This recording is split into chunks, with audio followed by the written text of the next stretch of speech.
A thing of beauty का word by word explanation दूंगा। देखो, वीडियो पसंद आता है देन वीडियो को लाइक करना एंड चैनल पे नहीं हो देन सब्सक्राइब कर देना याद से, ठीक है, क्योंकि आप लोगों को ऐसी वीडियो हमारे चैनल पे मिलते रहेगी। चलो शुरुआत करते हैं हम लोग हमारे पोएट से, जिन्होंने ये सुंदर सा पोयम लिखा है। सो इस पोयम के पोएट है जॉन कीट्स, जो कि एक ब्रिटिश रोमांटिक पोएट है। रोमांटिक नाम से इधर उधर मत सोचना, ठीक है, ये रोमांटिक दूसरा रोमांटिक है, ठीक है। उन्होंने ये poem a thing of beauty nature को डेडिकेट किया है।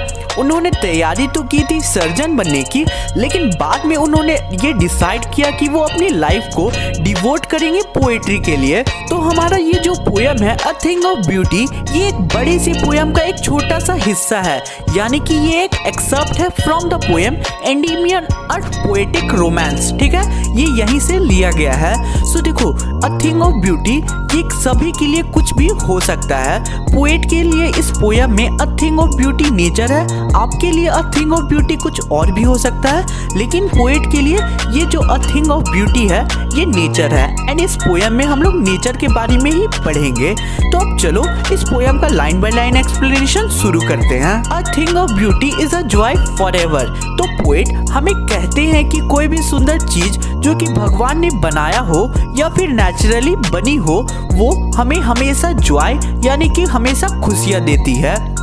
Its loveliness increases, it will never pass into nothingness. मतलब कि टाइम के साथ उसकी लविंगनेस यानी कि सुंदरता बढ़ती जाती है और कभी भी खत्म नहीं होती, बल्कि और बढ़ जाती है। But will keep a bower quiet for us and a sleep full of sweet dreams and health and quiet breathing. So देखो, पोएट हमें आगे बोलते हैं कि कोई भी सुंदर चीज एक बावर मतलब कि ट्री की शेड जैसी होती है। तो अगर आप लोग ट्री के शेड के नीचे सोगे देन ट्री की शेड आपको क्या क्या प्रोवाइड करेगी? पहला, आप लोगों को शेड प्रोवाइड करेगी यानी कि छाया प्रोवाइड करेगी। सेकंड, आप लोगों को है फ्रेश एयर प्रोवाइड करेगी। थर्ड, आप लोगों को फ्रेश एयर प्रोवाइड करेगी जिससे आप लोग हेल्दी रह सकते हो।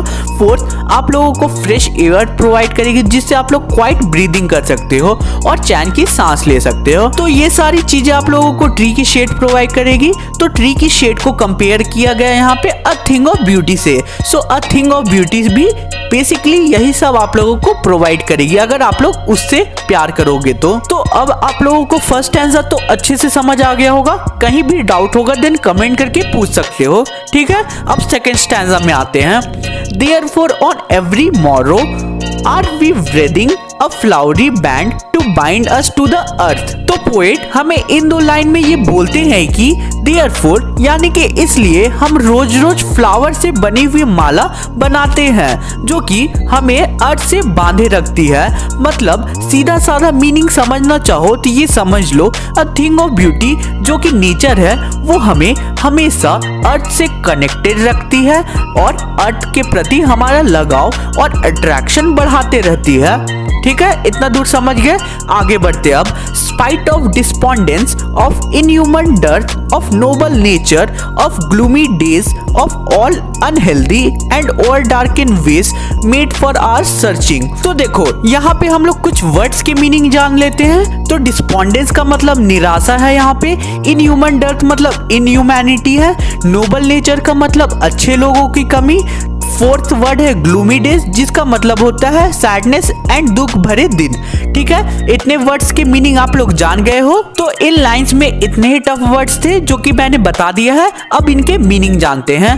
तो अब पोएट हमें ये बोलते हैं कि बावजूद इसके कि ये जो पूरा वर्ल्ड है इसमें डिस्पोंडेंस मतलब कि निराशा ही निराशा है और जो अर्थ है इसमें अच्छे लोगों की बहुत कमी है, यानी कि आज की जो दुनिया है इसमें कोई भी एक दूसरे की हेल्प नहीं करना चाहता, ना ही कोई एक दूसरे की मदद करना चाहता है, बस एक दूसरे से सभी जलते हैं।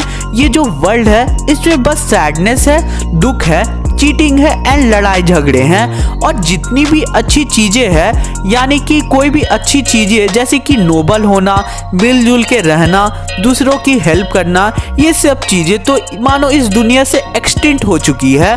और फिर आगे पोएट बोलती है हमारे जीवन में यानी कि हमारे लाइफ में केवल ग्लूमी डेज है, यानी कि हमारे लाइफ में बस सैडनेस एंड दुख भरे हुए हैं, उसके अलावा और कुछ नहीं है। और आगे पोएट बोलते हैं कि हमारा जो लाइफ है है उसमें केवल ग्लूमी डेज है, मतलब कि सैडनेस ही सैडनेस है और पूरे हमारे लाइफ में केवल दुख भरी हुई है। अब पोएट आगे बोलते हैं कि हम लोग अलग अलग गलत रास्ते को चूज कर लेते हैं अपने लाइफ के एम को फुलफिल करने के लिए, जिससे हमारा सोल भी है वो डर्टी होता है। यहाँ पे ओवर डार्कन वेज का मतलब यही है कि हम लोग गलत रास्तों को चूज कर लेते हैं अपने एम और विशेष को फुलफिल करने के लिए। तो ये गलत रास्ते हम इसलिए चूज करते हैं क्योंकि हम अलग अलग चीजों को ढूंढ रहे हैं, पाना चाहते हैं, इसलिए हम गलत रास्तों का सहारा लेते हैं। Yes, in spite of all, some shape of beauty moves away the pall from our dark spirit। तो देखो यहाँ पे पोएट हमें बोलते हैं कि इन सब नेगेटिव चीजों के होने के बावजूद कुछ ऐसी ब्यूटीफुल चीजें भी होती है, जैसे कि नेचर, जो हमारी पॉल मतलब सैडनेस को हटा देती है हमारे डार्क स्पिरिट से। तो अब चलो थर्ड स्टैंजा का एक्सप्लेनेशन शुरू करते हैं। Such the sun, the moon, trees old and young, sprouting a shady boon for simple sheep। तो इन लाइंस में हमें poet a thing of beauty के कुछ एग्जांपल्स देते हैं एंड वो एग्जांपल्स क्या क्या है वो समझो। Sun, moon, trees, old and young, मतलब कि छोटे और बड़े ट्रीज। तो ये जो छोटे और बड़े ट्रीज होते हैं ये हमें शेड प्रोवाइड करते हैं, छाया प्रोवाइड करते हैं, जो कि एक ब्लेसिंग होती है उनकी। एंड ये जो ब्लेसिंग होती है ये शीप के लिए भी होती है, क्योंकि यहाँ पे शीप पेड़ों के नीचे छाया में अपने ग्रास को चरते हैं, उन्हें खाते हैं एंड उनके लिए भी ये एक ब्लेसिंग होती है। तो यहाँ पे पोएट ने शीप को भी इस पोएम में इंक्लूड किया है। तो अब चलो हम लोग आगे के लाइंस को भी समझते हैं।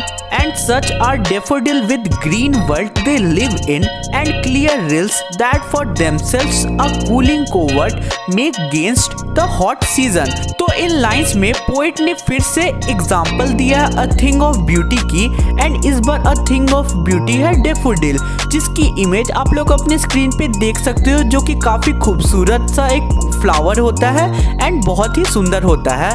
ठीक है, तो ये जो डेफोडिल होता है ये ग्रीन वर्ल्ड के बीच में रहते हैं। और फिर एक और एग्जाम्पल जो हमें पोएट देते हैं वो है क्लियर रिल्स की, यानी कि पानी से बने हुए फाउंटेन, यानी कि पानी का झरना, जो कि काफी सुंदर होता है। एंड जो हॉट सीजन होता है मतलब कि गर्मी का दिन होता है, उसमें वो ठंडक यानी कि कूलनेस हमें प्रोवाइड करती है, जो कि बहुत ही कम लोगों को पता है, यानी कि बहुत ही कोवर्ट है। मतलब कि कोवर्ट का मतलब सीक्रेट चीज है, जो कि बहुत ही कम लोगों को इसके बारे में पता है। तो अब आगे के लाइन में हम लोग चलते हैं। अब मैं आप लोगों को the mid forest brake rich with a sprinkling of fair musk rose blooms से लेकर मैं आप लोगों को एक्सप्लेन करूंगा हेवेंस ब्रिंक, यानी कि यहाँ से लेकर आप लोगों को लास्ट लाइन तक अब मैं इसी पार्ट में एक ही बार में एक्सप्लेन कर दूंगा। ठीक है, अब चलो मैं आप लोगों को एक्सप्लेन कर देता हूँ कि इन लाइन्स में पोएट ने क्या कहा है। अब पोएट हमें बोलते हैं कि फॉरेस्ट के बीच में एक फर्न का झाड़ है जिसमें बहुत ही सुंदर रोजेस खिली हुई है और ये भी अ थिंग ऑफ ब्यूटी है। और फिर पोएट कहते हैं कि डूम यानी कि डिस्ट्रक्शन और वॉर की जो कहानियां है वो भी बहुत ही इंटरेस्टिंग होती है। जितने भी डेयरिंग वॉरियर होते हैं उनसे हमें बहुत ही कुछ सीखने को मिलती है एंड वो उनकी स्टोरी जो होती है वो हमें बहुत ही इनकरेज करती है। और ये कहानियाँ भी अ थिंग ऑफ ब्यूटी है। ये सब कहानी यानी कि स्टोरीज बहुत ही लविंग होती है और इन सब स्टोरीज को पढ़ने में या फिर सुनने में दोनों में बहुत ही मजा आता है। पोएट आगे हमें कहते हैं कि ये जो सुंदर चीजें हैं इन्हें गॉड ने क्रिएट किया है और ये एक इमॉर्टल ड्रिंक जैसी है। इमॉर्टल मतलब कभी भी खत्म नहीं होगी। और ये जो थिंग ऑफ ब्यूटी है ये हमारे लिए गॉड हेवन से भेज रहे हैं, यानी कि स्वर्ग से भेज रहे हैं। तो पोएट हमें इतना बोल के इस पोएम को एंड कर देते हैं। सो उम्मीद करता हूँ कि आपको आज का मेरा एक्सप्लेनेशन पसंद आया होगा। अगर चैनल पे नए हो देन सब्सक्राइब कर देना एंड वीडियो पसंद आया देन वीडियो को लाइक कर देना और कमेंट करके बताना कि आज का एक्सप्लेनेशन आपको कैसा लगा। तो चलो मिलते हैं किसी और वीडियो में। Thanks for watching the video.